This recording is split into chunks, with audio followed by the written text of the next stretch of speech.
Hello everyone, मेरा नाम है आदर्श कुमार और आज है हमारा day 84 100 rape squat challenge 100 days के लिए। मुझे उम्मीद है आज भी आपने वर्कआउट किया है, आज भी आप हेल्दी खाना खाओगे, आज भी आपने डेली रूटीन में चेंजेस लाए हैं जो कि अच्छी आदतें ऐड करी होंगी, जैसे कि बुक्स पढ़ना, मेडिटेशन करना, जर्नल वाला आइडिया जिसमें जैसे कि आप आज जो भी चीज़ आपको करनी है 2 से 3 चीज़ें सिर्फ लिखनी है जो कि मुझे आज करनी ही करनी है, या जो और 2 से 3 चीज़ें ऐसी जो मुझे आज नहीं करनी है, जैसे कि आज मुझे झूठ नहीं बोलना है, या आज मुझे कोई फास्ट फूड नहीं खाना है, या मुझे कोई आज काम टालना नहीं है। तो कुछ इस तरीके की नई आदतें आप ऐड कर रहे हो, अपनी लाइफ चेंज करने की कोशिश कर रहे हो। ये 100 रेप स्क्वाट चैलेंज सिर्फ लेग वर्कआउट नहीं है, ये एक लाइफ चेंजिंग वर्कआउट है जो हम डेली कर रहे हैं। डिसिप्लिन, कंसिस्टेंसी बहुत ज़रूरी है और उसी के लिए कर रहे हैं ताकि हम एक डिसिप्लिन वाले इंसान हो जाए और अपनी ज़िंदगी सुधारने की कोशिश करें।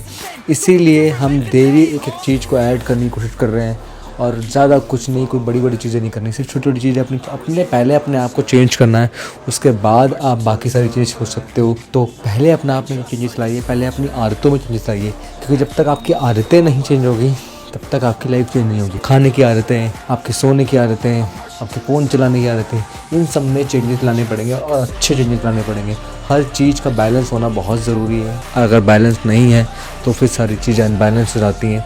तो इसी वजह से हम लोगों को ये वर्कआउट करना है, ये चैलेंज लेना है और डेली अपनी लाइफ में कुछ ना कुछ अच्छा करने की कोशिश करनी है। और जिस दिन अच्छा नहीं होगा कम से कम उस दिन हम बुरा होने से रोकेंगे, मतलब कोई एक बुरी आदत को रोकेंगे या तो फिर कोई एक चीज़ को होने से रोकेंगे, जैसे कि हम कुछ गलत खा लेते हैं कभी, या किसी को डांट देते हैं, कुछ इसी तरीके से छोटी छोटी चीज़ें। एक बॉडी की डाइट है और एक दिमाग की डाइट है।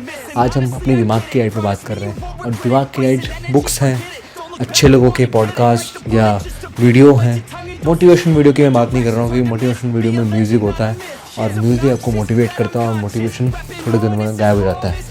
जब आप पेन में होते हो तो मोटिवेशन काम नहीं आता, तब डिसिप्लिन काम आता है और तब आपके काम आता है जब आप अपने आप से बातें कर रहे होते हो। तो जो अल्ट्रा मैराथन्स होते हैं या जो बहुत लोग एक्सट्रीम एथलीट होते हैं जो एंड्योरेंस स्पोर्ट्स करते हैं या वर्कआउट कर रहे होते हैं या उनका कुछ स्पोर्ट्स का चल रहा होता है बीच में, तो उस टाइम पे वो खुद से बातें कर रहे होते हैं। उनके कानों में म्यूज़िक कुछ काम नहीं आता और कोई मोटिवेशन कुछ काम नहीं आता। वो सिर्फ अपने आप से बातें करते हैं, सिर्फ जो चीज़ें ज़रूरी हैं सिर्फ उन्हीं चीज़ों पर फोकस करते हैं, अपने आप पे ध्यान देते हैं और अपनी लाइफ को चेंज करते हैं उस एंड्योरेंस स्पोर्ट को कंप्लीट करके। तो इसी तरीके से अगर आप प्रॉब्लम पे फोकस करोगे तो आप प्रॉब्लम ज़्यादा मिलेंगी आपको, और अगर आप सॉल्यूशंस पे ज़्यादा फोकस करोगे तो आपको सॉल्यूशन जल्दी मिलेंगे। तो आपका दिमाग प्रॉब्लमेटिक से सॉल्यूशन ढूंढने वाला दिमाग बन जाएगा। तो इसीलिए आपको अपनी आदतें चेंज करनी होंगी। आदतें चेंज करने में आपको बहुत सारी चीज़ें रोकेंगी, लेकिन आपको फिर भी धीरे धीरे करना है सब कुछ। कोई एक दिन में चैम्पियन नहीं बनता और यही चीज़ें हमें ध्यान रखनी है। सारी चीज़ें धीरे धीरे होती हैं, सारी चीज़ें धीरे धीरे बदलती हैं और आपकी लाइफ भी धीरे धीरे करके बदलेगी। और जब बदलेगी तो आप शॉक्ड हो जाओगे एक दिन, जब आप 6 महीने, 1 साल, 3 महीने, जब जितना भी टाइम लगेगा आपको, जब आप पीछे मुड़ के देखोगे तो आप देखोगे कि आपने बहुत सारी चीज़ चेंज कर दी हैं और उसकी वजह से आपकी लाइफ भी काफ़ी सारी चेंज हो गई है। अब आपको जो प्रॉब्लम्स आती हैं आपका दिमाग प्रिपेयर होता है, आपका दिमाग होपलेस नहीं हो जाता कि अब ये कैसे होगा, ये क्या होगा। तो एंजाइटी थोड़ी कम हो गई है, स्ट्रेस लेवल थोड़ा कम हो गया है और आपकी लाइफ को जीने का तरीका थोड़ा बदल गया है। अच्छे लोगों के साथ रहिए, सक्सेसफुल लोगों के साथ रहने की कोशिश कीजिए, बुक्स पढ़िए, मेडिटेशन कीजिए, अपने आप से बातें कीजिए, सॉल्यूशन ढूंढने वाला दिमाग बनाइए, हर चीज़ को पॉजिटिव चीज़ों में देखने की कोशिश कीजिए और इसी तरीके से आप अपनी ज़िंदगी बदल सकते हैं। इसी तरीके से आप अपना वर्कआउट कीजिए। जैसे कि आज मैंने अपना वर्कआउट किया, आज संडे है तो आज मैं जिम नहीं जा सकता, आज मुझे खुद घर में वर्कआउट करना है और मेरे लेग्स में काफ़ी सोरनेस है, मेरे पेन भी काफ़ी हो रहा है। तो आज मैंने सोचा कि मैं आज जंपिंग स्क्वाट नहीं करूँगा और आज ना ही मैं फ्रॉग जंप करूँगा। और काफ़ी लोगों का ये भी डाउट है, जो बॉडी वेट स्क्वाट होते हैं वो ज़्यादा इजी होते हैं इस चैलेंज के अकॉर्डिंग। जैसे कि मैंने बोला था कि ज़रूरी नहीं है कि 40 kg की स्क्वाट ही मारनी है, ज़रूरी नहीं है आपको 100 kg की स्क्वाट मारनी है, आप बॉडी वेट भी कर सकते हो। तो इसीलिए आज मैं बॉडी वेट वर्कआउट करूँगा, सिर्फ और सिर्फ स्क्वाट मारूँगा और मैं देखना चाहता हूँ कि स्क्वाट कैसे लगेंगे।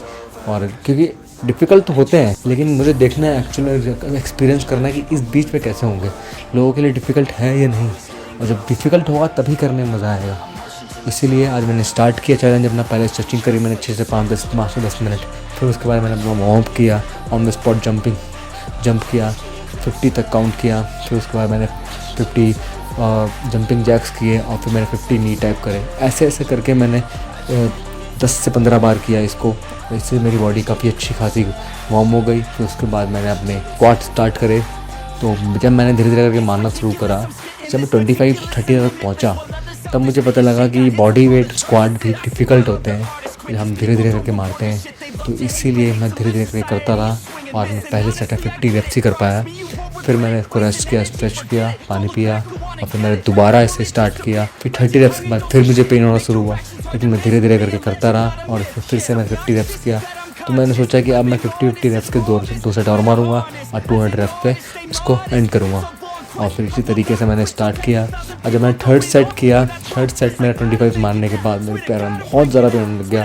तो हल्का सा पॉज दिया, फिर मैंने रिलैक्स किया हल्का सा और फिर मैंने दोबारा स्टार्ट किया और धीरे धीरे करके मैंने मारना शुरू करे। 35-40 के बाद बहुत मुश्किल हो जाते हैं लेग मारना और थाइज़ काफ़ी ज़्यादा पेन करती हैं, लेकिन हम धीरे धीरे करके करते रहे, बात करते रहे खुद से और इसको मैंने थर्ड सेट भी कंप्लीट किया 50 रेप्स का। फिर हमने लास्ट सेट किया 50 रेप्स का, जो कि बहुत मुश्किल था। वो जैसे जैसे मैं आगे बढ़ते जा रहा था वैसे वैसे पेन बहुत ज़्यादा होते जा रहा था और जैसे जैसे पेन बढ़ता जा रहा था वैसे वैसे खुद को रोकने का मन कर रहा था। और बीच बीच में हम 1-2 बार रुके भी, लेकिन हम बिल्कुल नहीं रुके, हम करते गए और धीरे धीरे करके हमने 50 रेप्स कंप्लीट किए। इसी तरीके से हमारा स्क्वाट चैलेंज कंप्लीट हुआ। फिर उसके बाद मैंने ऑन द स्पॉट जंप किया वही 50 रेप्स तक। फिर उसके बाद मैं जंपिंग जैक्स किया और इसी को हमने 20 टाइम्स किया।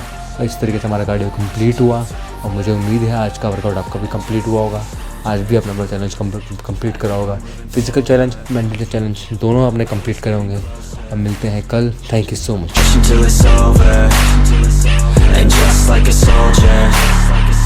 I keep on moving forward, always getting closer. I'm marching till it's over.